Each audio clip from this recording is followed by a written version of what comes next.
تاریخ گواہ ہے کہ کبھی بھی کسی ظالم اور جابر حکمران نے مفاہمت کی بات نہیں مانی۔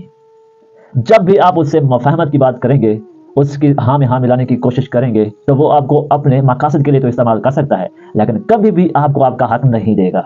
کبھی بھی وہ آپ کو اپنے خلاف استعمال نہیں ہونے دے گا۔ کبھی بھی وہ آپ کو یہ نہیں کرنے دے گا کہ آپ اس کے خلاف آواز اٹھاؤ، آپ اس کے خلاف کوئی بات کرو۔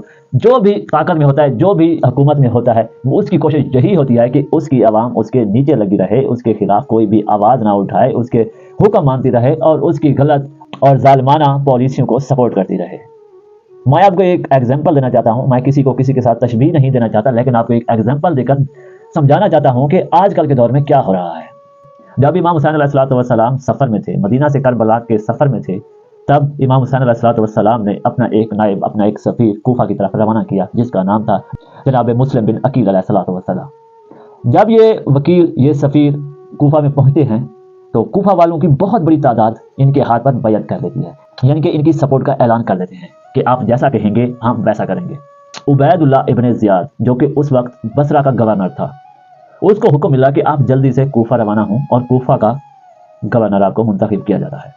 جب کوفہ کی بہت بڑی تعداد نے جناب مسلم بن عقیل علیہ السلام کے ہاتھ پر بیعت کر لی تو یہ حکمرانوں کے لیے نیندیں حرام کر دینے والا عمل تھا۔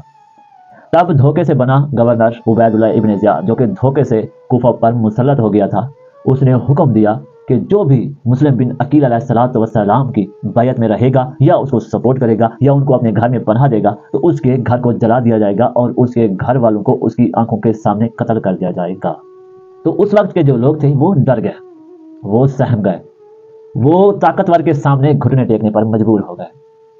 انہوں نے اپنے دروازے بند کر لیے اور جناب مسلم بن عقیل علیہ السلام اکیلے پڑ گئے۔ انہوں نے مزاحمت نہیں کی، وہ ڈر کر اپنے گھروں میں چھپ کر بیٹھ گئے۔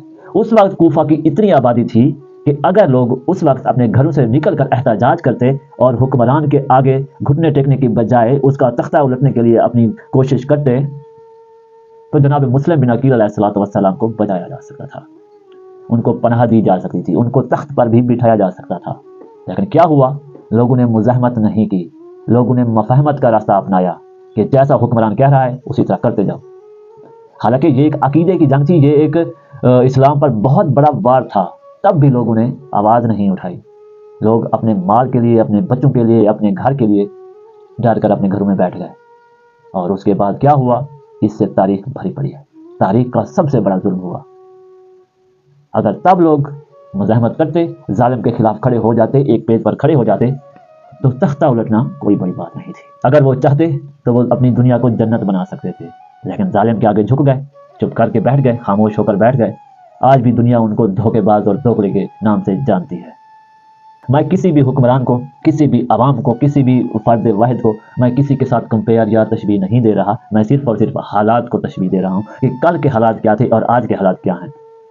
آج آپ کے سامنے ہے ظالم کون ہے، مظلوم کون ہے، عوام کون ہے، چپ کون ہے اور آواز کون بلند کر رہا ہے۔ اس وقت اگر آپ کوفے کے حالات دیکھیں تو کوفے میں جو مزاحمت کرنے والے لوگ تھے، جنہوں نے آواز اٹھائی تھی، جیسا کہ جناب مختار سقفی اور بیشتر ان کے جو ساتھی تھے، انہوں نے آواز اٹھائی تو ان کو قید کر لیا گیا تھا، ان کو زندان میں ڈال دیا گیا تھا۔ اس کے بعد واقعہ کربلا نمودار ہوا تھا، رونما ہوا تھا تو آج کے دور میں بھی آپ دیکھ لیں، جس کسی نے بھی آواز اٹھائی ہے وہ جیلوں میں پڑے ہوئے ہیں، جس کسی نے بھی حکمران کی بات ماننے سے انکار کیا وہ جیل میں ہے۔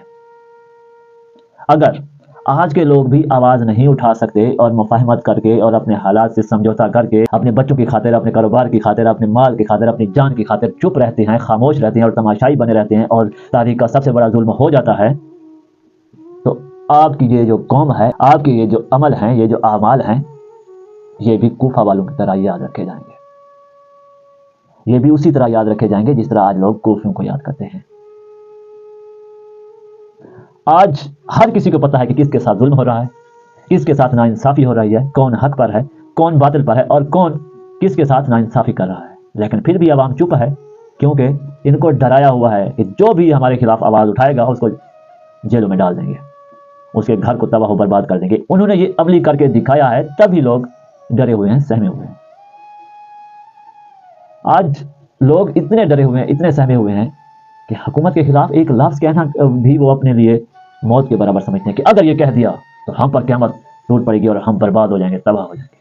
حالانکہ تباہ تو ہم پہلے سے ہی ہیں، ہر ایک چیز کا ٹیکس دے رہی ہیں، ریلیف ایک ٹکے کا بھی ریلیف نہیں مل رہا ہمیں، مار تو ہم پہلے چکے ہیں۔ اب ضمیر ایک بچا ہوا تھا، اس کا بھی سودا کر کے بیٹھے ہوئے۔ آپ جتنا بھی ان کو طول دیتے جاؤ گے، ان کو موقع دیتے جاؤ گے، جی آپ کی جان تو نہیں چھوڑیں گے، لیکن آپ کی جان کا ایک قطرہ، آپ کے خون کا ایک قطرہ نچوڑ لیں گے۔ یاد رکھیے، تاریخ ہمیشہ مزاحمت کرنے والوں کو یاد رکھتی ہے، مفاہمت کرنے والے قبروں میں چلے جاتے ہیں، ان کو کوئی پوچھنے والا نہیں ہوتا۔ ہمیشہ جنہوں نے مزاحمت کی، آج بھی کتابوں میں، لوگوں کے دلوں میں وہی لوگ زندہ ہیں۔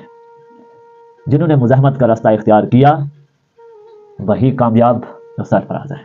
مفاہمت والے لوگ، چاپلوس لوگ اور جوتے اٹھانے والے لوگ کسی بھی طرح نہ تاریخ میں زندہ رہتے ہیں، نہ لوگوں کے دلوں میں زندہ رہتے ہیں۔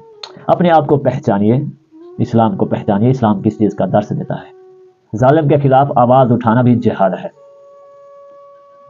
آپ لوگ بہت پیچھے رہ چکے ہیں۔ افسوس ہوتا ہے پاکستانی عوام کی، پاکستانی نوجوانوں کی سوچ دیکھ کر، اور پاکستانی حکمران تو بس اللہ ہی حافظ ہے۔